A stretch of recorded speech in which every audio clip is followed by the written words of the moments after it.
देवता।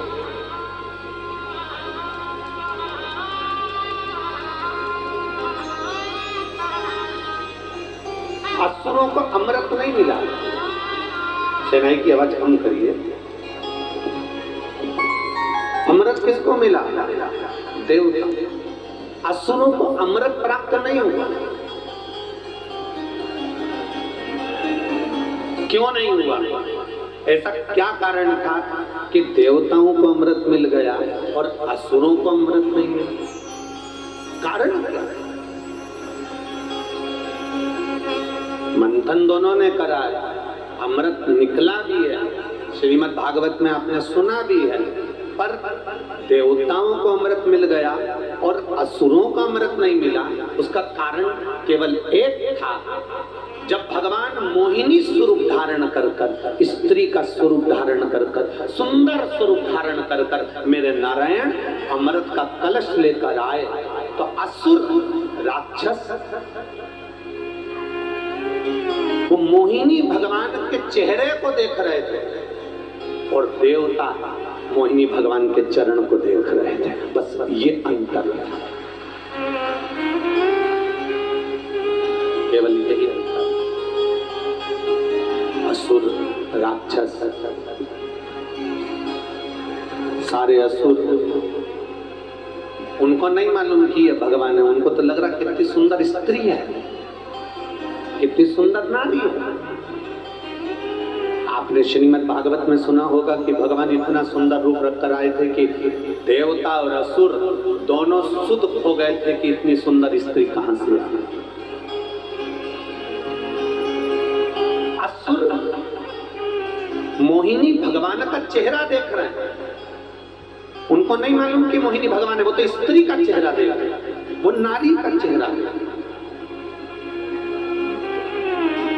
असुर चेहरा देखने में रह गए और देवता क्या देख रहे थे? चरण, चरण।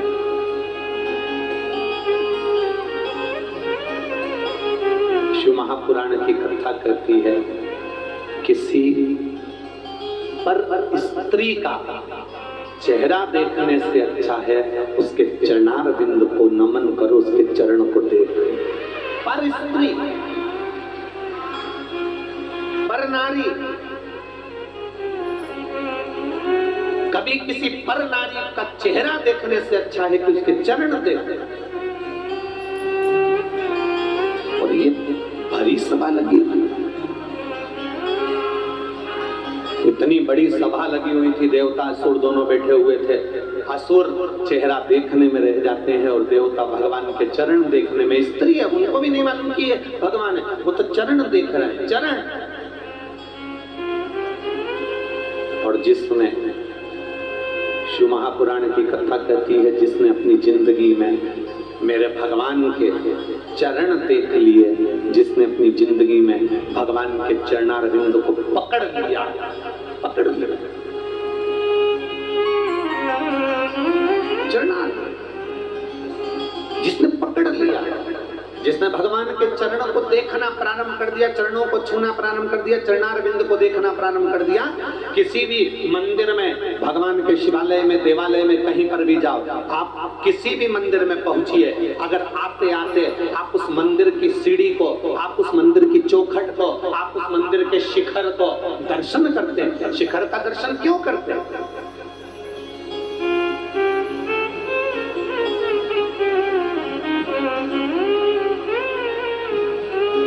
ऐसा क्या जरूरत पड़ गई कि मंदिर के शिखर का दर्शन करना चाहिए? और हमारे शास्त्र, हमारे वेद, हमारे पुराण भी कहते हैं शिखर दर्शनम सर्व पापनाशनम। हमारे शास्त्र भी कहते हैं कि शिखर का दर्शन करो। शिखर के दर्शन से हमें मिलता क्या है? शिखर के दर्शन से हमें क्या प्राप्त होता है? क्या मिलता, क्या प्राप्त होता?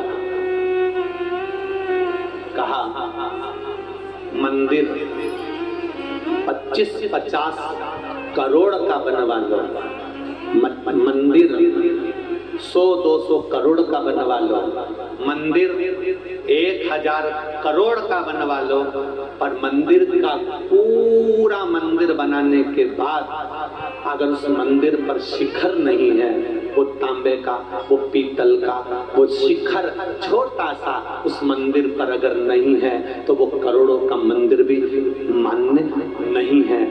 करोड़ों के मंदिर पर एक छोटा सा शिखर लगा होता है।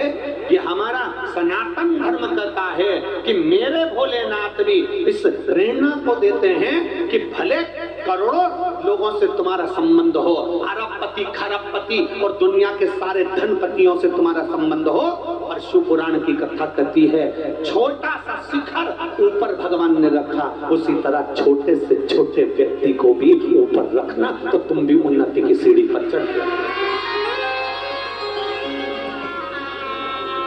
छोटे से छोटे व्यक्ति उन्नति की सीढ़ी पर चढ़।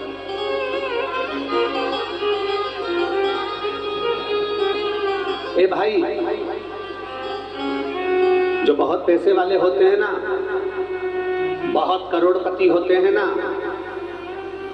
बहुत धनपति होते हैं, वो तो विदिशा के महल में से निकलकर कथा के पंडाल में नहीं पहुंचते, प्रयास करते हैं हमको पास मिलेगा, सोफा मिलेगा, कुर्सी मिलेगी, पद मिलेगा, प्रतिष्ठा मिलेगी, सम्मान मिलेगा, तो हम कथा में जाएंगे, वरना हम कथा में नहीं जाएंगे।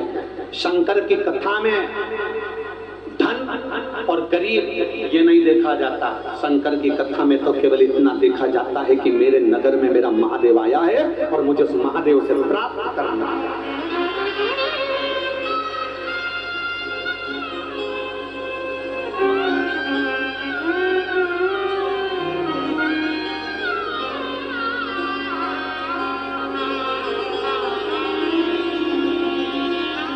मेरे महादेव